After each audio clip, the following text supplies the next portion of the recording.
نحمده ونصلي على رسوله الكريم اما بعد بسم اللہ الرحمن الرحیم۔ سیدنا شداد بن اوس رضی اللہ عنہ بیان کرتے ہیں کہ رسول اللہ صلی اللہ علیہ وسلم نے فرمایا کہ اللہ تعالیٰ نے ہر چیز کے ساتھ احسان اختیار کرنے کا حکم دیا ہے۔ یہ حدیث امام مسلم نے روایت کی ہے۔ آج کی حدیث احسان کی اہمیت کو بیان کر رہی ہے۔ احسان کا دین میں بہت بڑا رتبہ ہے۔ احسان کا مفہوم کیا ہے؟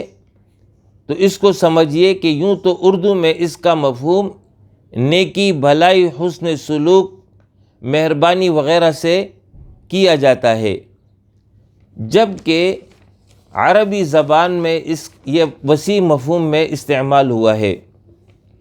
لفظ احسان کا مادہ حسن ہے، یعنی اس کا بیس فارم حسن ہے۔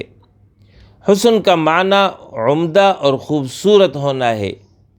امام راغب اصفہانی نے حسن کا معنی اس طرح بیان کیا کہ اس سے مراد ایسا حسین ہونا ہے جو ہر لحاظ سے پسندیدہ اور عمدہ ہو، اور اس کا عمدہ ہونا عقل کے پیمانے پر بھی پورا اترتا ہو، قلبی رغبت اور چاہت کے اعتبار سے بھی دل کو بھلا لگتا ہو، اور تیسرا یہ کہ حسی طور پر یعنی دیکھنے، سننے اور پرکھنے کے لحاظ سے یہ جو ہے پرکشش ہو، تو اس کو جو ہے حسن کہا جاتا ہے، حسین کہا جاتا ہے۔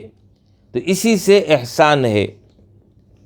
جبکہ شریعت میں احسان کا مطلب یہ ہے کہ کسی بھی کام کو عمدہ، بہترین اور مکمل طریقے پر سر انجام دینا، اس طرح کہ جس طرح اللہ رب العالمین نے اسے کرنے کا حکم دیا ہے۔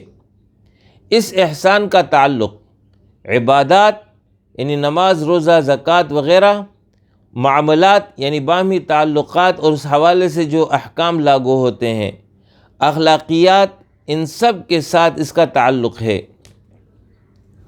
جب بندہ مومن احسان کے مطابق عمل سر انجام دیتا ہے تو اسے اس کے نتیجے میں اللہ رب العالمین کی مدد، اس کی تائید حاصل ہوتی ہے، اور اس کی محبوبیت اسے حاصل ہو جاتی ہے۔ احسان کے اختیار کرنے پر انسان ہر غم، پریشانی اور مصیبت سے نجات حاصل کرتا ہے۔ احسان کی یہ کیفیت کہ عمل خالص اللہ کی رضا کے لیے ہو اور مکمل آداب اور شرائط اور عمدگی سے انجام دے دیا جائے، اس کیفیت کو حاصل کرنے کے لیے حدیث جبریل میں آپ صلی اللہ علیہ وسلم نے دو باتیں ارشاد فرمائی ہیں۔ حدیث جبریل وہ مشہور حدیث ہے کہ جس میں سیدنا جبریل علیہ السلام نے ایمان، اسلام کے حوالے سے آپ صلی اللہ علیہ وسلم سے سوال دریافت کیا، آپ نے جواب دیا، تو تیسرا سوال انہوں نے احسان کے حوالے سے کیا تھا کہ احسان کس کو کہتے ہیں؟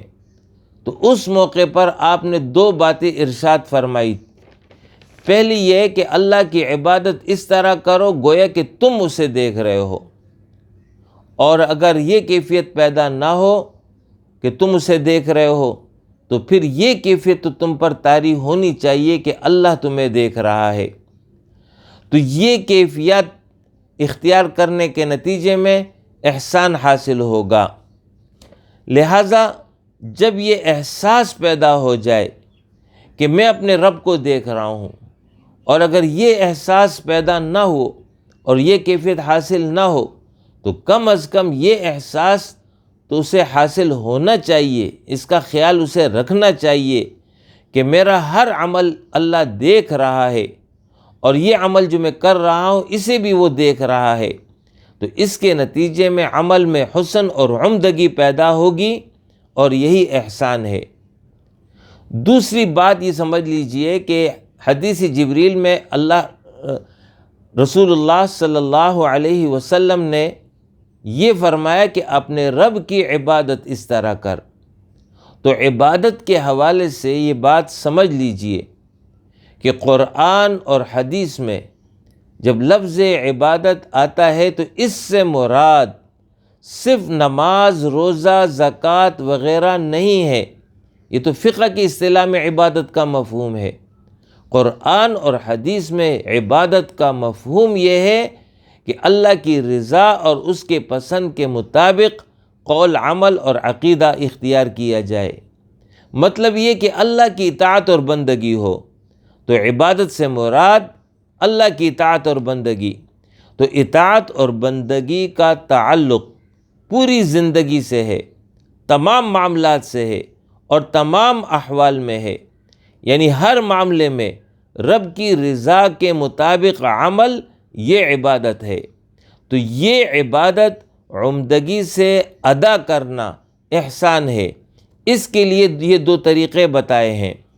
اس کیفیت کو حاصل کرنے کے لیے کہ اللہ کو میں دیکھ رہا ہوں یا اللہ مجھے دیکھ رہا ہے، تو اللہ مجھے دیکھ رہا ہے، یہ کیفیت تو ہر مومن کو حاصل ہونی چاہیے۔ یہ کیفیت حاصل کرنے کے لیے تعلق باللہ ضروری ہے۔ اللہ کے ساتھ تعلق جتنا مضبوط ہوگا یہ کیفیت حاصل ہوگی، اور یہ کیفیت کے تعلق باللہ حاصل ہو، یہ پیدا ہوگا تب جب دل میں خوف الہی ہو، خشیت الہی ہو، محبت الہی ہو اور معرفت الہی ہو۔ اگر یہ حاصل ہو جائے عبادات میں تو پھر اس کے نتیجے میں عبادت میں انسان لذت کو محسوس کرے گا۔ اللہ کے ساتھ احسان کی صورتیں: نمبر 1، اوامر کی پابندی، نواہی سے مکمل اجتناب۔ جن احکام کو کرنے کا حکم ہے اس کو کرنا، اور جن میں بچنے کا حکم ہے ان سے پرہیز کرنا، یہ اللہ کے ساتھ احسان کی صورت ہے۔ دوسری صورت یہ ہے کہ اپنے اعمال کو اللہ کے لیے خالص کر لو، یعنی اس میں ریا نہ ہو، نمائش نہ ہو، کوئی اور غرض اور مفاد نہ ہو، خالص اللہ کی رضا مقصود ہو، یہ اللہ کے ساتھ احسان کی صورت ہے۔ تیسرا یہ کہ اللہ کے لیے جو عمل کیا جائے اس میں کسی اور کو شریک نہ بنایا جائے۔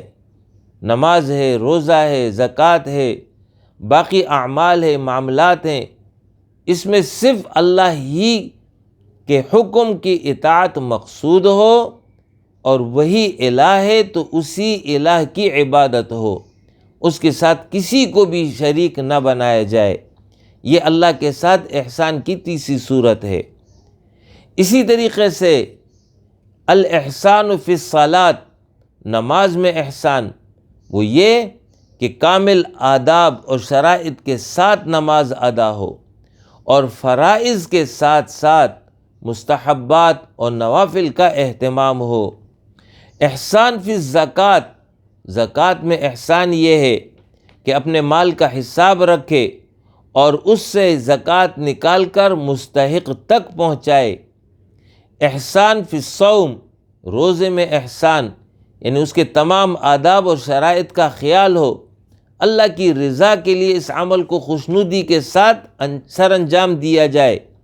اسی طرح احسان فی الحج ہے کہ یہ عمل اللہ کے لیے وہ سر انجام دے۔ یہ تو اللہ کے ساتھ احسان کی صورت ہے۔ اس کے علاوہ دیگر معاملات میں اور دیگر امور میں احسان کا حکم دیا گیا ہے۔ جیسے کوئی شخص کسی جگہ ملازمت کر رہا ہے، کسی کی جگہ ڈیوٹی سر انجام دے رہا ہے، تو وہاں پر بھی احسان مطلوب ہے۔ وہاں احسان یہ ہوگا کہ ڈیوٹی وقت پر آئے اور وقت پر مکمل ہونے کے بعد اپنی ڈیوٹی سے جائے، اور جو وقت ہے اس میں اپنی جو ذمہ داری ہو اس کو بأحسن طریقے سے سر انجام دے، اور اس وقت میں کوئی اور کام نہ کرے ورنہ یہ خیانت ہوگی۔ اسی طرح کاروبار میں احسان کہ خرید و فروخت میں دھوکہ نہ ہو، جھوٹ شامل نہ ہو، وعدے کی خلاف ورزی نہ ہو، اور جو قرض لیا ہے تو اس کو بر وقت ادا کیا جائے۔ ادار پر مال لیا ہے تو اس ادار کی قیمت جو ہے بر وقت ادا کی جائے، جو وقت طے ہو اس کی پابندی ہو۔ اسی طرح جسم کے ساتھ احسان، اپنی صحت کا خیال رکھے، جسم کی دیکھ بھال کرے، مضر خوراک سے، نقصان پہنچانے والے خوراک سے اپنے جسم کو محفوظ رکھے، اس سے اجتناب کرے، اپنے جسم کو آرام دے۔